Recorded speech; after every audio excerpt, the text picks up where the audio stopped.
Assalamualaikum warahmatullahi wabarakatuh. Kami dari kelompok 6 akan menyampaikan presentasi tentang penentuan harga pelayanan publik.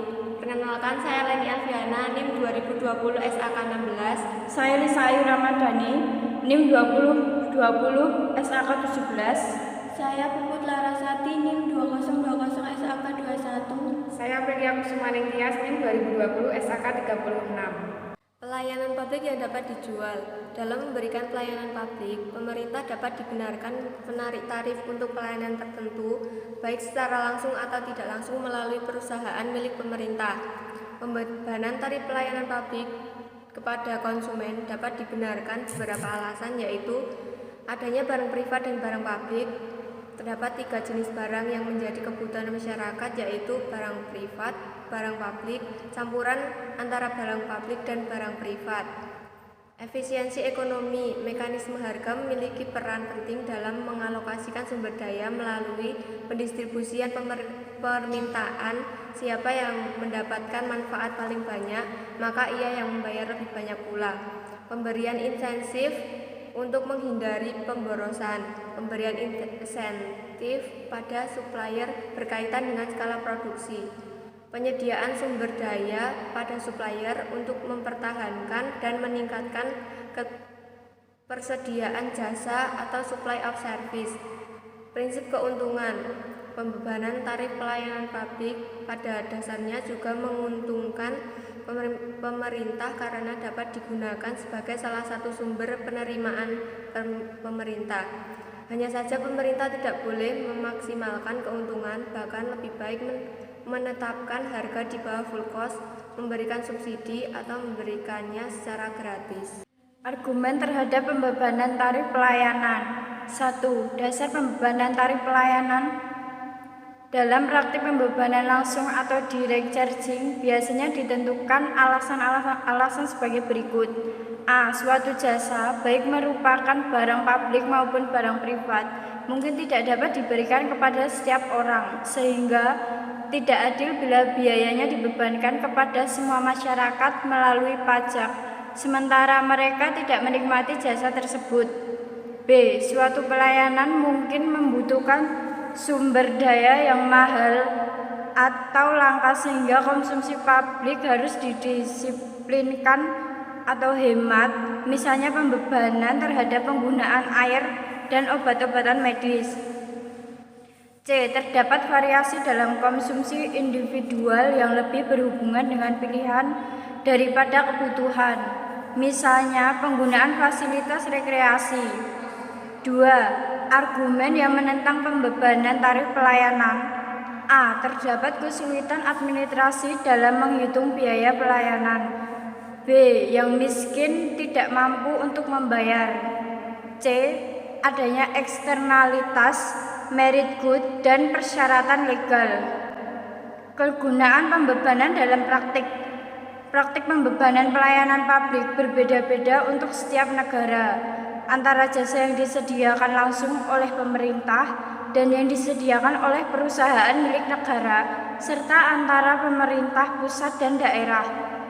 Pemerintah memperoleh penerimaan dari beberapa sumber antara lain. A. Perpajakan.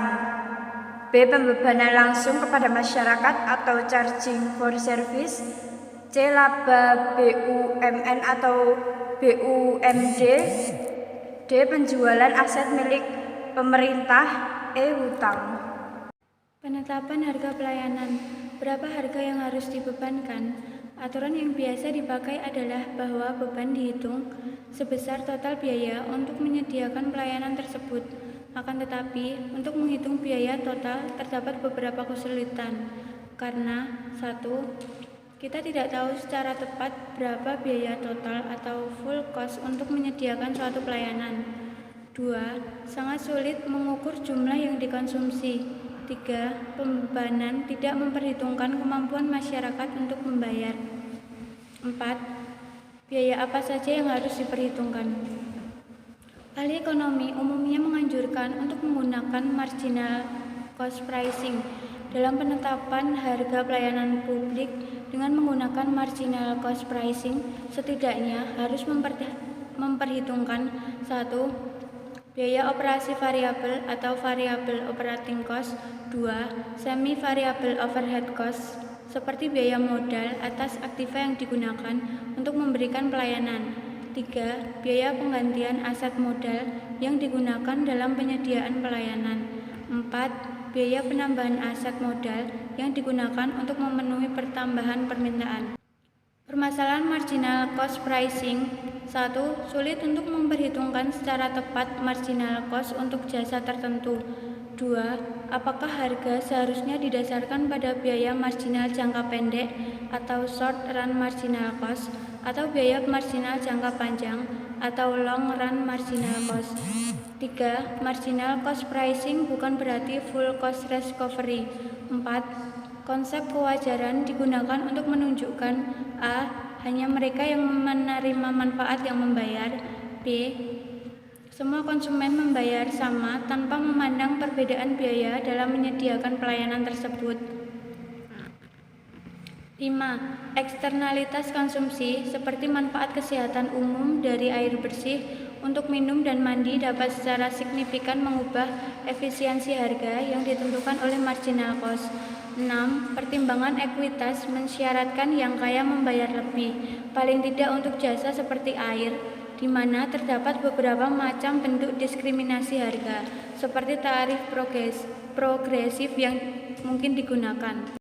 Kompleksitas strategi harga. Yang pertama, tupat tarif. Banyak kepentingan publik seperti listrik dipungut dengan tupat tarif, yaitu fixed charge untuk menutupi biaya overhead atau biaya infrastruktur, dan variable charge yang didasarkan atas besarnya konsumsi. Yang kedua, peak load tarif. Pelayanan publik dipungut berdasarkan tarif tertinggi. Permasalahannya adalah beban tertinggi membutuhkan tambahan kapasitas yang disediakan tarif tertinggi untuk periode puncak yang harus menggambarkan higher marginal cost seperti telepon atau transportasi umum. Yang ketiga, diskriminasi harga. Hal ini adalah salah satu cara untuk mengakomodasi pertimbangan keadilan atau equality melalui kebijakan penetapan harga. Jika kelompok dengan pendapatan berbeda dapat diasumsikan memiliki pola permintaan yang berbeda, pelayanan yang diberikan kepada kelompok berpendapatan rendah disubsidi silang dengan kelompok berpendapatan tinggi. Yang keempat, full cost recovery. Harga pelayanan didasarkan pada biaya penuh atau biaya total untuk menghasilkan pelayanan. Penetapan harga berdasarkan biaya penuh atas pelayanan publik perlu mempertimbangkan keadilan atau equality dan kemampuan publik untuk membayar. Yang kelima, harga di atas marginal cost. Dalam beberapa kasus sengaja ditetapkan harga atas marginal cost seperti tarif parkir mobil, adanya beberapa biaya perizinan atau license fee. Taksiran biaya. Penentuan harga dengan teknik apapun yang digunakan pada dasarnya adalah mendasarkan pada usaha penaksiran biaya secara akurat. Hal ini melibatkan beberapa pertimbangan sebagai berikut. Yang pertama, opportunity cost untuk staf, perlengkapan, dan lain-lain. Yang kedua, opportunity cost of capital. Yang ketiga, accounting price untuk input ketika harga pasar tidak menunjukkan value to society atau opportunity cost. Yang keempat, polling, ketika biaya berbeda-beda antara setiap individu. Yang kelima, cadangan inflasi. Sekian presentasi dari kelompok kami, kurang lebihnya mohon maaf. Wassalamualaikum warahmatullahi wabarakatuh.